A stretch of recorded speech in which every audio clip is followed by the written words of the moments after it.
Konnichiwa, gamers. It is I, the Juice Man, back with episode 9. And of course, it's Friday.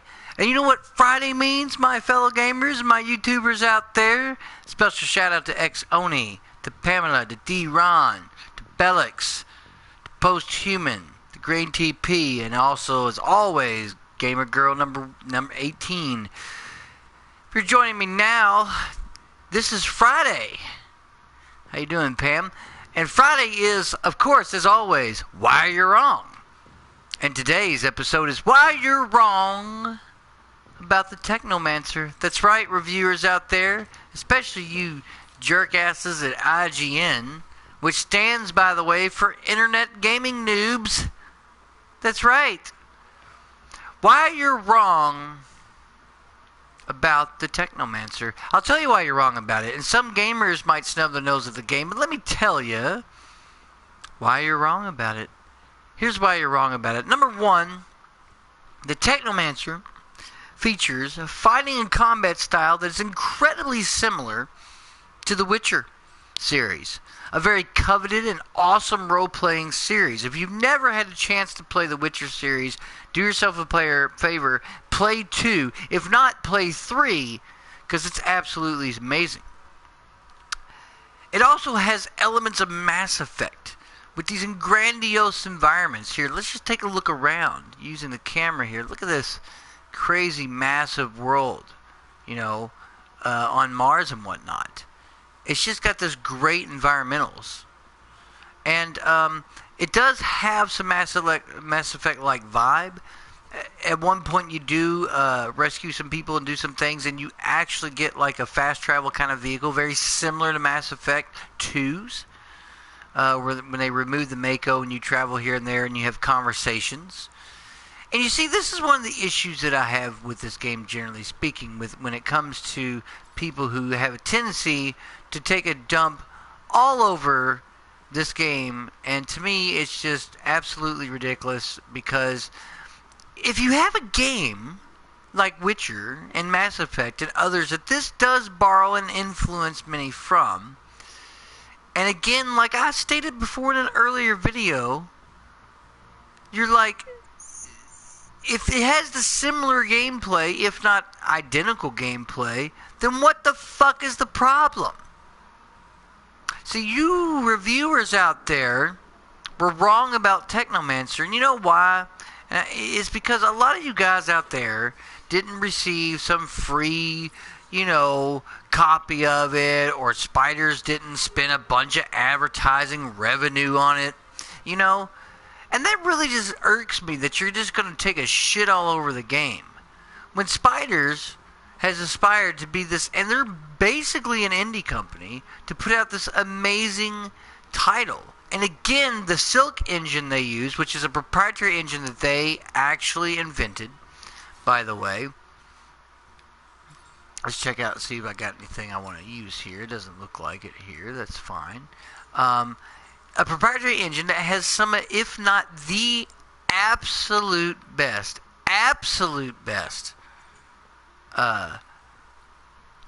hands down, motion captured, animation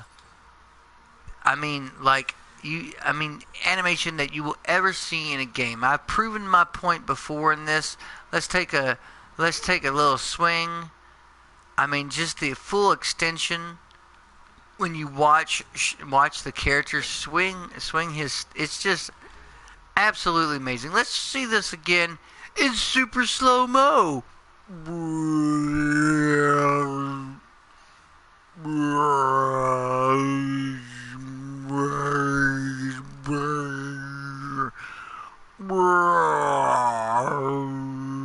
Swing the stuff. See what I mean? That animation is absolutely incredible. It's got incredible lighting. And people, you cannot sit here and really giving this game, like IGN to give it a 4.0? A 4.0? A 4.0. What are you thinking? It's got tons of side quests. it's literally, literally a 60-hour plus game if you do all that. A great role-playing element. It's got a good ambient soundtrack, large-scale maps, exploration, side quests galore, everything that you would ever want in a really good roleplay game, and especially it's a sci-fi roleplay game, and they haven't made a good sci-fi roleplay game in I don't know how long since Mass Effect, and you're all like, but the Technomancer's not some triple A. Shut up! You wouldn't know a good game would bit you in the ass. Spiders worked their tail off with this game. And they did such a remarkable job. And as you progress through the game, it just gets better and better. It's got this incredible, robust, system. And yes, I do favor the staff, but I can switch to gun and knife or shield, and where I can block and do a variety of effects like that. It's very, very cool, the way that they set this up. And again, it's just got this wonderful, stuff. You could talk to your NPCs, ask about, the place, ask about them. You get to learn more about the people that you're with, and they're just kind of like knockoff characters. They're not really part of your main team. I've got a little over 12 hours to find these deserters. It doesn't necessarily mean that the game, you failed and this happens. No, you can actually find them or not. So many of the side quests are cool because they're very optional, and you do get a lot of quests that allow you to interact with a large variety of the factions within the game, and it's just so well designed. It's always frustrating to me when I hear these reviewers and see these reviewers and they just piss and moan about this game. But you're wrong about the game. If you love the combat of Witcher, and you love the sci-fi setting of Mass Effect with interactions and characters and NPCs and all that, that's where it's at. I mean, you can't look no further than this game. This game is phenomenal. And it's a damn shame that people there were some reviews out there that were, that gave it not necessarily high praise, but gave it well above average reviews. Razor Fist, Rageaholic, how you doing, buddy? Really sang the praise of this game because he's been a fan of spiders just like I am. Like they are that group that really just is almost like he said, one game away from just greatness, and they're so close to it because they continuously do these remarkable games. They proprietary engine that they have, the Silk engine, and a variety of other things. Let's talk to my former master here. This is Sean, and you can go and interact with him and talk to him just to give you an idea of what's going on. So let's talk to him. Good to see you. How does army life suit you? Pretty good, thanks. How are you? I have turned the volume down so it doesn't overpower my mic volume. But what I do know is this. They're going to be sending me to the front lines alongside all the others. That I'm certain. We want to make sure that none of us become close. I don't know if you can hear it or not. Like I said, I have turned the volume down. But this is pretty cool because you can, again, interact. Ask them about your characters. Ask them about different things. You can interact. Talk about your own progress. Be careful. It's a really cool concept because of that interaction and all the different things you can do. I really like the fact that they did these little transitions between doorways and stuff. It's their way of essentially hiding the loading that's coming up with it, but it doesn't feel like it's loading. And actually, you can actually hit the button and skip right past that, so it does load instantly. It's very, very nice. And this is the thing about this game. So let me go to my map, and this is just one of the areas I can get to. You got your big map here. This is the actual overhead main map. It's absolutely vast. This game is so huge. So if you go here, it kind of tells you find the deserters here. I can sit here and, I can click on it. I can go to it, try to find these deserters. This goes to the slums. Side quests are, aside, and there's so many side quests. I still can't believe people, just shit all over this game, but you're wrong about the game. Gamers out there, you need to give this game a chance, especially now that it's $17.99 at your GameStop, at your local G Stop, and that's what's really about, my friends. See, that's what America's about, my friends. It's about technomancers and Saddam Hussein. And anyway, I gotta do a little beer in the throat here. And you giving it this piss poor review, in my opinion, you just went too far. You went too fucking far, man. Yeah. And that's what I fell in love with this game because it's been so long since there's been an actual science fiction fantasy, based role play game, an RPG with great combat and all that. They just don't. It's always fantasy, and I'm not saying it's a bad thing. I mean, we got your Skyrims, your Witchers, and different games, and it's always this fantasy, ogres and dragons, and ogres and dragons, and ogres and dragons, and ogres and dragons, and dragons and elves and dragons, and dwarves and dragons. It's like, can we just get some fucking science fiction, people? Like if I know and I'm gonna get real, people. Doing some impressions for you for some entertainment out there. This is my point, though. You're wrong about the Technomancer for a variety of reasons.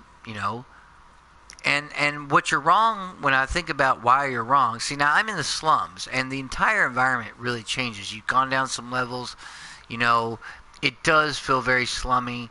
Does feel like kind of a place that you kind of walk into the place and you feel like you need a tetanus shot.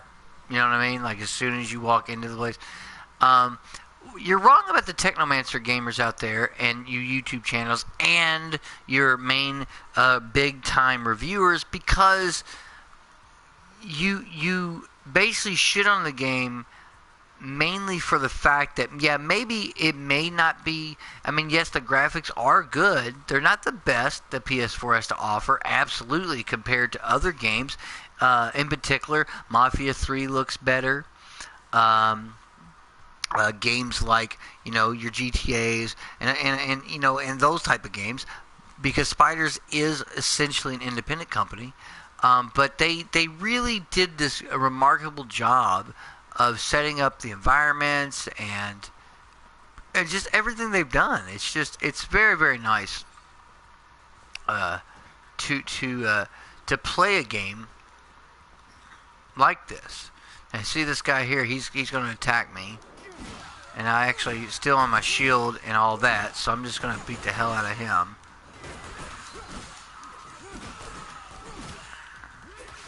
And I'm going to switch to my staff, because I do better with the staff. I built up my character as a staff fighter. Get yourself some. Kick him in the face. Shocked him with the staff. Down you go, son. Who's left? Who wants some? Oh, this guy over here. Now these guys got rifles. You gotta be careful. You can't really block or anything with the staff. Oh, you look real painful when, like, I beat your ass. And, like I said, Technomancer's got this great combat and this great exploration. Cool. I got a new jacket. Again, you can equip stuff. You can do a variety of things. So for example, let's go over to here. It's got this great crafting system. Sorry, the camera. It's actually, everything's done in real time. Let's see here what we got going on here. We got your torso, got a full. Now I'm going to lose fluid regeneration, but I do get basic resistance to poison. See, and my character looks different. So if I equip that, which is pretty cool, I mean, you just look different as it goes. See, it's very cool. Like I mean, and that's what I like about the game. The customization is cool. He's like wearing literally like a jacket with a suit or tie. It's like he looks like some kind of professional, quasi Blade Runner looking character from that series. And I like that. The fact that they have these environments. And It's just good. There's your everyday, like, Mara's a prostitute there. It's just fun to play this game. And the combat, like I said, it's very similar to Witcher in that regard. I'm just kind of like, blasting them away with kicks. Kicks actually do interruption, which is nice. So if I want to, or like I could take this guy here and shock him with like Technomancer abilities. Kick him, do an area effect attack, boom. Just mess them all up, it's nice. I can even dodge out of the way, which is nice. And that's what I'm saying. The combat is so dynamic and so fun. Like, how can you just take a shit all over this game? Like, you were wrong about this. It's got that Witcher-like combat with roleplay elements and conversation stuff that goes on, just like Mass Effect. It's just got this awesome, like, feel. And I just don't understand how people just took a shit all over this game. I think you all missed the whole point of the game. And I think it's important to understand that the Technomancer is one of those awesome titles that comes out that there was no DLC, no microtransactions, none of the stuff that everybody bitches about, fully contained, 70, 80 hour game. And yet, like, I guess because people didn't get their, they didn't get, like, their free copy or whatever. I didn't get a free copy from Spiders, so I'm going to shit all over the game. Get over yourself, okay? You're not going to always get, like, a free copy of a game to review. It doesn't happen that way. I don't get a single... Now, let me throw this out here. I don't have that kind of moxie to get free games to review, personally. I don't. I'm going to save it real quick. I don't get that. I don't get free copies myself. But you know what? Because I have to go out and physically buy these games in order to bring you my show. But I'm just hoping that you understand that I'm not telling you this to be like, to say, hey, you're wrong about this game just to be a troll. I'm not doing that. You're wrong about the game because you should have given it a chance. If you love Mass Effect, if you love Witcher, if you love these type of games, this encompasses all those good elements. And that, my friend, is why you're wrong about Technomancer. Thanks for sitting to the Gaming Roundtable. If you love this episode, please subscribe to my channel. Tell your friends about it. Hit the like button. Pound it into submission. And I'll see you next time on the next Gaming Roundtable for episode 10 for season 2. It might be coming up here real soon. Sorry I had a couple days where I wasn't doing videos, but I've been kind of busy with work and whatnot. And as always, my gaming friends, good gaming.